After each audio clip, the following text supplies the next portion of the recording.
Good morning and welcome to Indie Games December Day 28. Today we're talking about a wonderful cooperative storytelling game called Eternal Prometheus, a tabletop role-playing game by Joaquin Olo.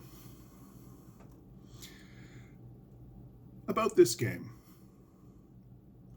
Where there's divine fire, there are Promethi seeking to steal it for all of us, whatever the time, whatever shape humanity, the gods, and the fire take.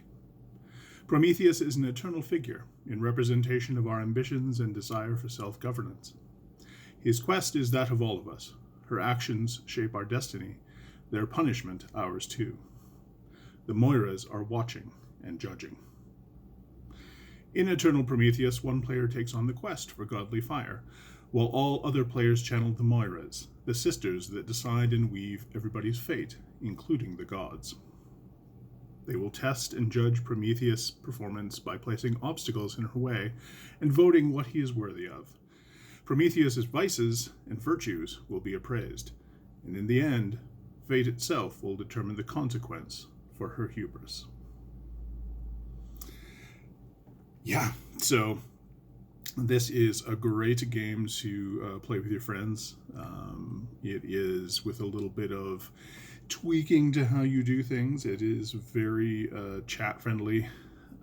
Whatever online chat program you use, whether that's Zoom or Google Meets or some other thing. But yeah, one player will volunteer to be the Prometheus. And that can really take whatever form you like. As the game says, Promethei exist as an idea out of time and space, and so you can be literally whatever you want. There are some ideas that they give in the game. A clockwork machine, all wood and steel, but containing a defectuous, heartful piece.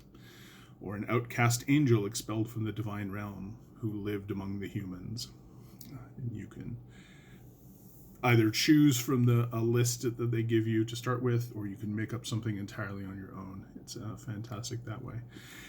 And then you and your friends are going to tell a story about stealing divine fire. And along the way, you have to decide what that divine fire is. Yeah. It is a ton of fun to play.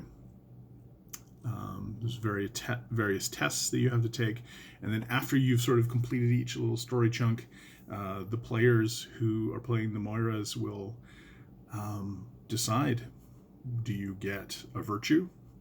Did you embody a virtue during that segment? Did you embody a virtue and a sin, or did you embody just a sin? And then you'll mark that on your character, and Prometheus will continue on. And those virtues and sins will either help or hinder you, depending on the situations in the next story bit. So, yeah. I cannot recommend this game enough.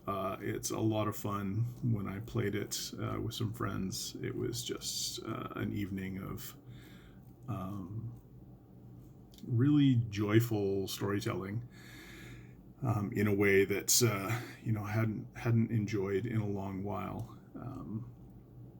I think part of the reason for that is there is enough mechanics in the game to sort of give you boundaries, but within those boundaries, your choices are bountiful. So it's a wonderful system that way. Highly recommend. Once again, that is by Joaquin Olo, Eternal Prometheus. And this has been Indie Games December Day 28. Thank you so much for sticking around this long if you've been watching all of the videos. If you haven't been watching all the videos and this is the first one, there is at this point an entire playlist of videos, not just for this, but I did a similar thing back in April, so you can check that out at my channel. If you're there and you like what you see, go ahead and subscribe. That really helps me out. And yeah, I hope you enjoyed it, and we'll talk to you again on day 29. Take care.